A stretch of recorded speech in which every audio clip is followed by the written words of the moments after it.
As of today, the college basketball coaching carousel isn't quite finished spinning, thanks at Lot, Detroit and Chicago State, but for all intents and purposes, all the jobs that are nationally relevant are filled and have been filled for a couple of weeks, some for more than a month.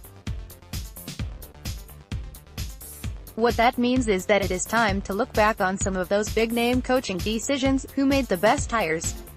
Did anyone make a head-scratching decision? Who is guaranteed success? Who is locked into failure? Here are the 12 best hires of the carousel. The no-brainers. 1. Chris Mack, Louisville. For my money, Mack is one of the 10 best coaches in college basketball.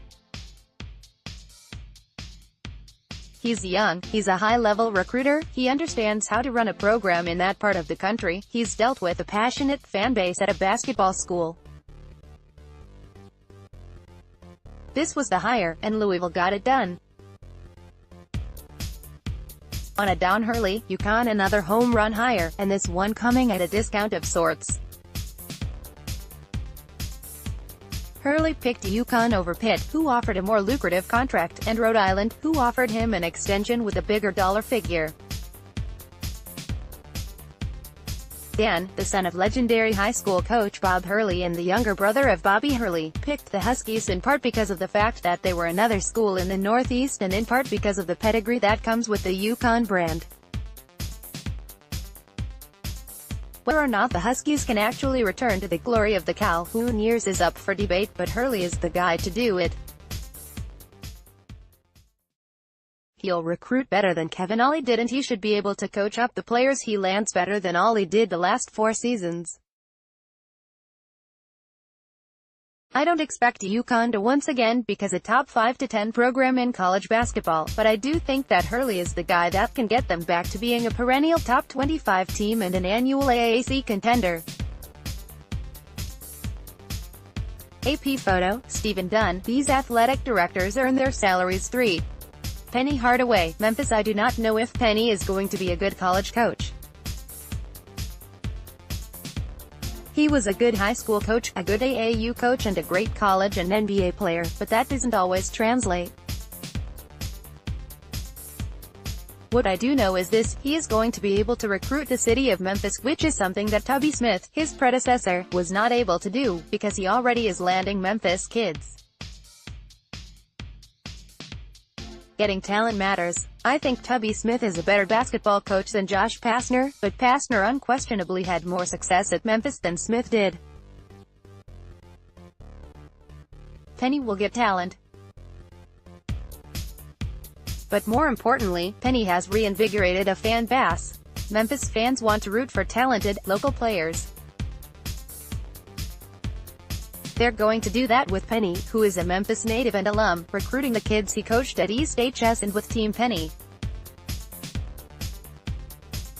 Gary Parrish, a Memphis radio host, said on the CBT podcast on Monday that Memphis has already sold 10,000 more season tickets for next season than they did last season, and that they've brought in enough donations to pay Penny's salary and Tubby's buyout for a year. College sports in a business, and at Memphis, business is finally good again. 4. Jeff Capel, Pittsburgh. I think Capel is a good coach and a very good recruiter who doesn't get enough credit for the job he did at VCU or at Oklahoma before everything blew up in his face post-Blake Griffin. He was overdue to get another shot at a high major gig, and Pitt was able to land him. But, if I'm being frank, his presence this high on this list has a lot more to do with the fact that I believe Pitt is a bad job in the midst of what is going to be a long and difficult rebuild. The Pitt basketball program has no pedigree outside of the years that Ben Howland and Jamie Dixon were on campus. They've been to 7 Sweet 16s in program history, and 5 of them came in a 7-year period from 2002 to 2009. That was when the Panthers, who have no recruiting base to speak of, were pulling kids out of New York City with the pitch of being able to play in the Big East. Now, they're in the ACC. That sale isn't going to work, which means that Capel has to find a way to convince players to join a program that went 0-18 in the ACC last season. I'm not sure Pitt is a top 10 job in the ACC. And they landed Capel. Good for them.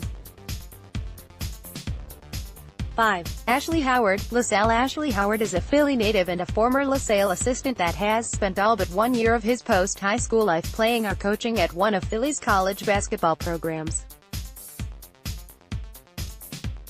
He knows that city as well as anyone, and has spent the last 5 years as an assistant on the staff of the most successful program in college basketball during that time, Villanova. This was the guy that LaSalle needed to get, and they got him despite the fact that the athletic department is not in great shape financially. Jamie and Christian. Maddie Meyer. Getty Images. 6. JAMION. Christian. Sienna. Christian went to 2 NCAA tournaments in 6 seasons at Mount St. Mary's, finding a way to stay relevant despite losing transfers to bigger programs. He just turned 36 years old and has a bright future in front of him in this business. He's had other offers and turned down other jobs, and eventually a better program than Sienna was going to smarten up and pull the trigger. What makes the hire even more impressive is that Sienna made it happen in the wake of an ugly breakup with Jimmy Patsos. This is the kind of hire that is going to lead to Sienna getting back to NCAA tournaments, and having to find another head coach in 5 or 6 years. 7. Nico Medved. Colorado State. The Rams landed themselves one of the better young coaches in the country who is a former assistant with the program, and they did it without having to break the bank. In 4 years, Medved built Furman from a program that was left for dead to a conference champ for the first time in 26 seasons. In 1 season at Drake, he turned the Bulldogs from a team that was expected to be a joke to one that went 10-8 in the league. He'll have a similar rebuilding task on his hands in Fort Collins, but he should be up for it. 8. Joey Dooley. East Carolina. East Carolina is a terrible job. It's that simple. Terrible. They've been to the NCAA tournament twice in program history, the last time coming in 1993. Dooley knows all about this. He was an assistant on staff when they made the 1993 NCAA tournament despite finishing below .500 and just 4-10 in the CAA. He was also the head coach at the program from 1995 to 99. The best he did was a 17-10 mark, finishing tied for 3rd in the conference. Now, the Pirates are in the AAC, a league that isn't great but is well above the level of the program. And they were able to land Dooley, a former Kansas assistant that had a ton of success as FGCU the last 5 years, despite the fact that he knew he was taking a terrible job. Good for them. AP photo. John Minchelo. Fine, if uninspiring. 9. Travis Steele. Xavier. Let me be clear on this, I do not think Travis Steele was a bad hire. I think he's going to win at Xavier. I think he's going to keep that program in and around the top 25, if not competing for Big East titles. This was the right hire. But he was always going to be the guy. This is what Xavier does. They promoted Sean Miller after Thad Matta left for Ohio State. He turned into a top 10 coach in the country. After Miller left for Arizona, they promoted Mack, and ditto. Steele might end up on that same path. I wouldn't be shocked. Just think that it's more impressive to make a good hire at a bad job than it is to make the smart decision to hire from within when it's the obvious move in what your program does. 10.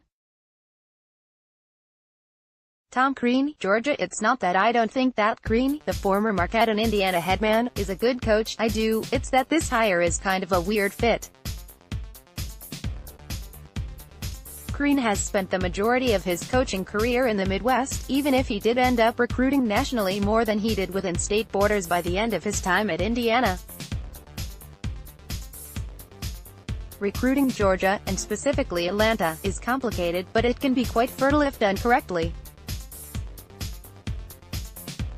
Figuring out how to navigate the state will be the key to whether or not Green outperforms his predecessor, Mark Fox. _11.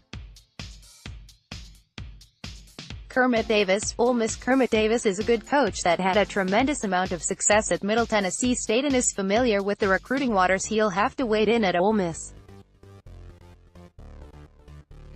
I'm just not sure that I see the logic in Ole Miss firing the most successful coach that the program has ever had only to go out and hire a guy that basically does the same thing, just at 58 years old instead of 50. 12. David Cox, Rhode Island. This was probably the right decision for Uri to make, given that Cox should keep some of the talent on the roster from departing. But he's also going to be a first-year head coach taking over for a guy that made a program without much history nationally relevant. Those are big shoes to fill. We'll see how it plays out.